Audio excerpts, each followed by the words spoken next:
Hey folks, Corwin with Sharper Mind Training. Today's Halloween, so I'm wearing a mask. I'm not like physically wearing a mask. I'm just kind of doing the same thing I do most days as a person who's neurodivergent. I know I've got ADHD. I think I'm kind of autistic. And so I go through a lot of my life doing what is called masking, which is to say, subtly hiding parts of myself or natural tendencies or impulses that I think might not be welcome to other people, or other people around me might not approve of or be comfortable with, or they might not like me for. So in a sense, it's not a Halloween thing at all.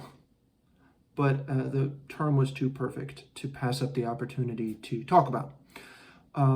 And it also ties into mental training as a whole, mental performance, comfort, etc.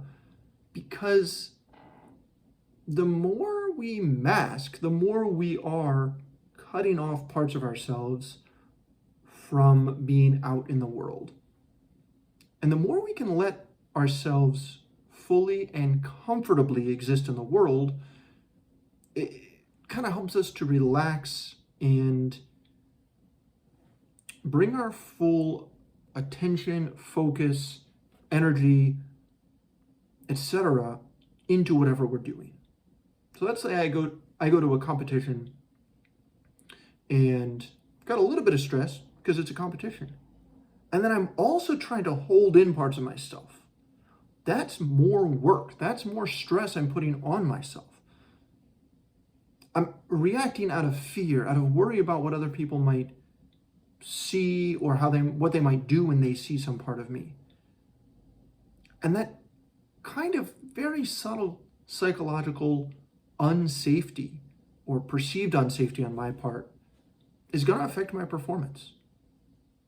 On the other hand, if I'm able to truly let myself out, let whatever quirky tendencies or weird reactions or impulses to flap my arms or say something that seems completely out of context, if I can let those just exist comfortably, it takes a lot less work. Now, it does take work to get comfortable with it. It's not just I can decide to unmask, right? Masking, this process of hiding parts of ourselves, is something that many of us practice from a very young age, often to the degree that we're not aware that we're doing it at all, and we only slowly begin to notice as we become more comfortable that we're doing something a little bit different. We're opening up a box or a door within ourselves that has just been closed off for a long time.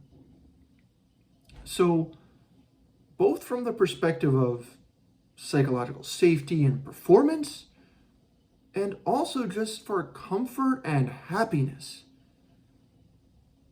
I would encourage you to take a look at where are the parts of yourself that you're like hiding a little bit or keeping closed off from the rest of the world. In other words, on this Halloween, what mask are you wearing?